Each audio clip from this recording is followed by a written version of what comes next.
Hello everybody, Chris Profi, Musically Obsessed. Today I'm going to be counting down the top 13 Black Sabbath songs. But before we get into that, if you are new to my channel, make sure you hit the like and subscribe button so you can continue to follow my musical obsession. Hell, I wouldn't even care if you shared some of my videos. All right, so let's get into this. My top 13 Black Sabbath songs. It's always changing.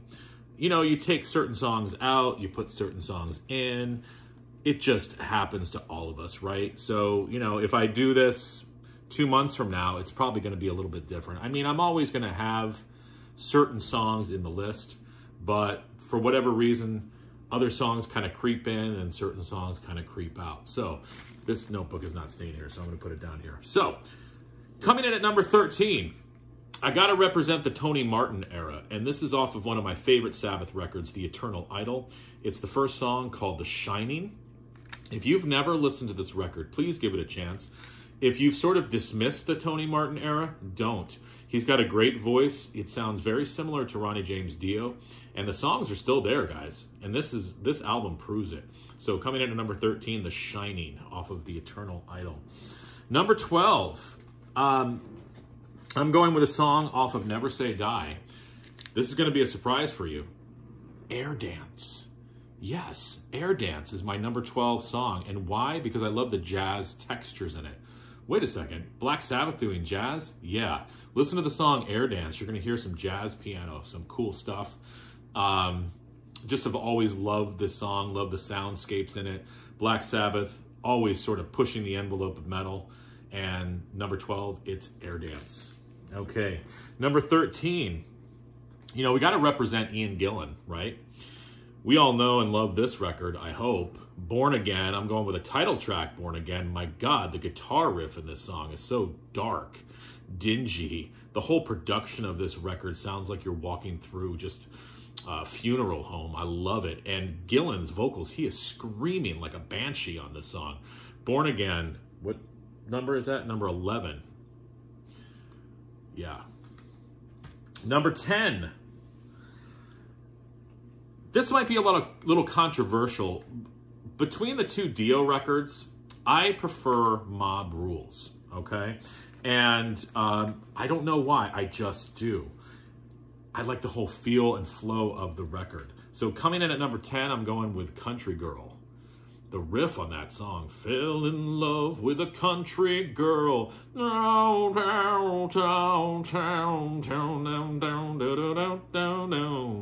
I can just picture Ronnie James Dio, like getting off the tour bus, like he's all sweaty and like they just got done rocking out. And then this girl comes up, she's in like overalls and she's got a piece of hay in her mouth.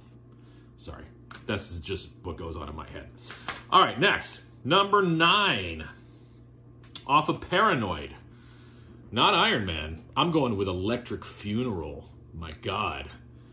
That could be the name of a band, but it's the name of just one of Black Sabbath's songs. What a heavy, heavy riff. I love it in the song where Ozzy's like, Electric Funeral, Electric Funeral. It's just so cool. Maybe Voivod stole that from them. Kind of reminds me of sort of Voivod vocals. Voivod vocals, say that 10 times fast. But number 9, Electric Funeral. All right, number 8, off of another one of my favorite Black Sabbath records, Technical Ecstasy. If you've never listened to this album, please do yourself a favor and listen to it. Number 8, Backstreet Kids. What an energetic way to open up this record.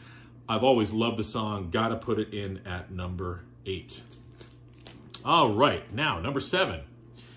Off of many people's favorite Sabbath record, Volume 4. Not my favorite Sabbath, but I know a lot of people, you know, cherish this record. I'm pulling Supernod off of here. Again, a really driving tune. Love the guitar riff, love Ozzy's vocals, but what I particularly like about it is the midsection. Listen to it again. There's this like rhythmic midsection where they almost sort of get like a Latin feel to it. That's what I've always loved about Sabbath. They sort of push the envelope of metal, trying all different sorts of things. But number 7, Supernod. All right, now we get into the meat and potatoes. Number 6. This is my favorite Sabbath record, Sabotage. I'm going with the first song, Hole in the Sky.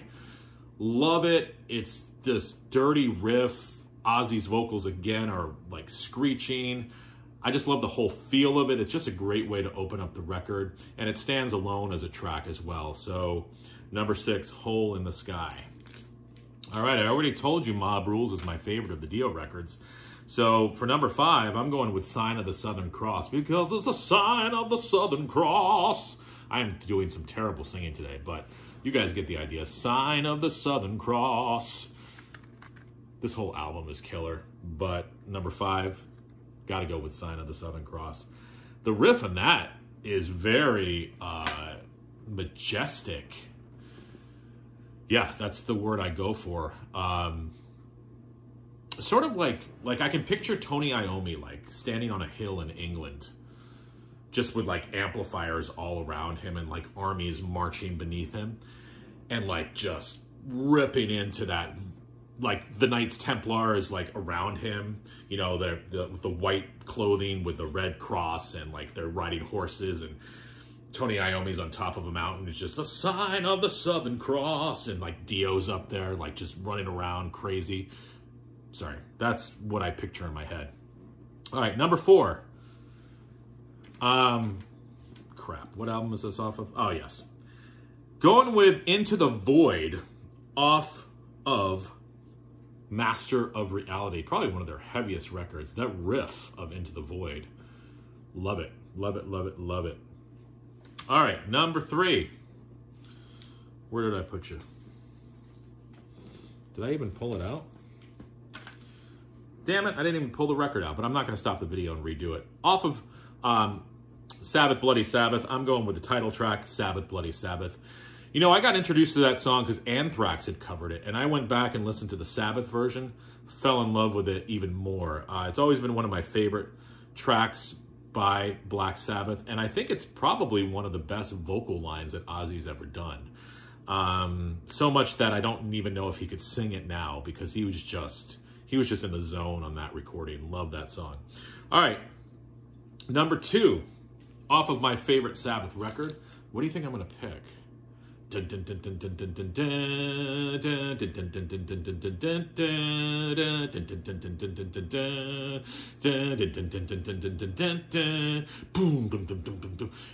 metal band ripped that riff off. It's Symptom of the Universe. Sabbath started it. Heavy, heavy, heavy song. Never get tired of listening to it. Number 2, Symptom. Yeah. Ooh, I have to bring out Hetfield.